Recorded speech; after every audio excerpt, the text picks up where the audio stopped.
আসসালামু আলাইকুম ওরহমতুল্লাহ। সম্মানিত মুসলিম ভাই ও বোনেরা, আপনারা কে কোথায় কি অবস্থায় আছেন, কেমন আছেন আমি জানি না, তবে আমি আল্লাহর মেহেরবানিতে অনেক ভালো আছি। তারপরও যে কথা বলতে হয় বাস্তবতার নিরিখে, সেটি হলো মনের দিক থেকে আমি খুব কষ্টে আছি। কারণ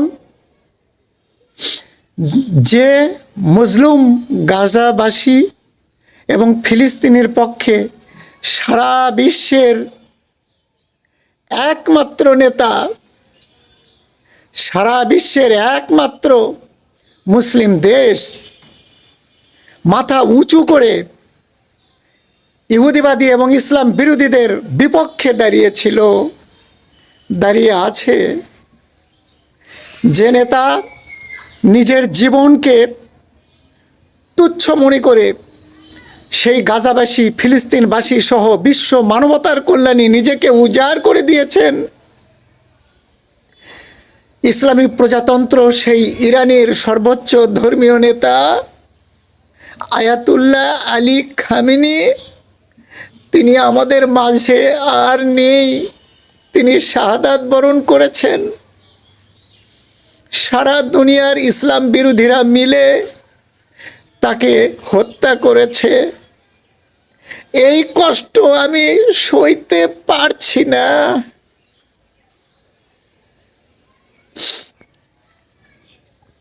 সম্মানিত ভাই ও বোনেরা, তার চেহারার দিকেও তাকিয়ে আপনারা উপলব্ধি করেছেন জান্নাতি মানুষদের যে চেহারা, তার চেহারায় আমরা তার প্রতিফলন পাই। কিন্তু সেই মানুষটিকেও হত্যার জন্য ফোন করেছে, ডোনাল্ড ট্রাম্পের কাছে ফোন দিয়েছে সৌদি আরবের যুবরাজ, যা গণমাধ্যমে উঠে এসেছে। এটি কেমন করে সারা বিশ্বের মুসলমানরা, সারা বিশ্বের যারা মানবতার পক্ষে রয়েছেন, অন্য ধর্মাবলম্বীও যারা আছেন, আমরা কিভাবে এটাকে সইতে পারি? আপনারা কে সুন্নি, কে শিয়া, কে আহলে হাদিস, এই মতভেদটা দূরে রাখুন। আজকে আমরা যে মুসলমান, আমরা অন্য ধর্মাবলম্বী হলেও আমরা যে মানুষ, বিশ্ব মানবতার কল্যাণে যে রাষ্ট্র ইরান ইসলামী প্রজাতন্ত্র, যে রাষ্ট্রটা কাজ করে চলেছে, মানবতার কল্যাণে উল্লেখযোগ্য অবদান রেখে চলেছে, যে দেশের সর্বোচ্চ ধর্মীয় নেতা যিনি শাহাদাত বরণ করেছেন, তার জীবনের দিকে আমরা তাকালে দেখতে পাই, ইতিহাস সাক্ষ্য দেয় তিনি মানবতার কল্যাণের জন্য সারা জীবন কাজ করে গেলেন।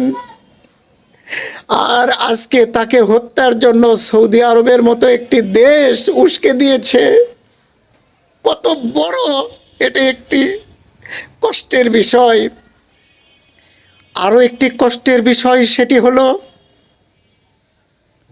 সেই মধ্যপ্রাচ্যের মাটি ভূমিকে ব্যবহার করে ইসলাম বিরোধীরা ইরানের ইসলামী প্রজাতন্ত্রকে ধ্বংস করার জন্য, সেখানে ইসলামী রেজিমকে উৎখাত করার জন্য যে যুদ্ধ চালিয়ে যাচ্ছে, সেই মার্কিন ঘাঁটিগুলোতে ইরান যখন হামলা চালাচ্ছে, ঠিক তখন আমাদের বাংলাদেশের সরকারের পররাষ্ট্র মন্ত্রণালয় থেকে জানানো হয়েছে, বলা হয়েছে এবং ঘৃণা প্রকাশ করা হয়েছে, প্রতিবাদ করা হয়েছে, সেই মধ্যপ্রাচ্যে ইরান যে আক্রমণ করেছে মার্কিন ঘাঁটিগুলোতে, তার নিন্দা জানিয়েছে বাংলাদেশ। আপনারা এখন বলুন, বাংলাদেশ সরকারের যে সরকার এখন, সেই সরকারের এটা কি উচিত হয়েছে? যে দেশের মানুষ 92% মুসলিম, সেই মুসলিম অধ্যুষিত একটি দেশের সরকার আজকে ইরানের বিপক্ষে অবস্থান নিয়েছে। আপনারা বলুন, এটা কোন বিবেকে তারা ইরানের বিরুদ্ধে এই বিবৃতিটা দিয়েছে? আমার ভাই ও বোনেরা, আমরা যাদেরকে ফ্যাসিস্ট বলি, শেখ হাসিনা, সেই শেখ হাসিনাকে আমরা যতই যা কিছু বলি না কেন, তিনিও তো ইরানের পক্ষে অবস্থান নিয়েছিলেন। আর আজকের সরকার ইরানের বিপক্ষে অবস্থান নিয়েছে।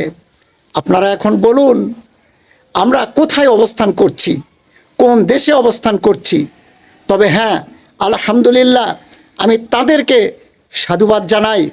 এদেশের জামায়াতে ইসলামী সহ আরও অন্যান্য ইসলামী সংগঠন বা ইসলামী মূল্যবোধে যারা বিশ্বাসী, তারা গতকালকে তারা বিক্ষোভ করেছেন, তারা ইরানের পক্ষে অবস্থান নিয়েছেন এবং ইসলাম বিরোধীদের বিরুদ্ধে তারা গর্জে উঠেছেন এবং তারা আরও বিভিন্ন কর্মসূচি দিয়ে ইরানকে সহযোগিতার হাত বাড়াতে চেয়েছেন।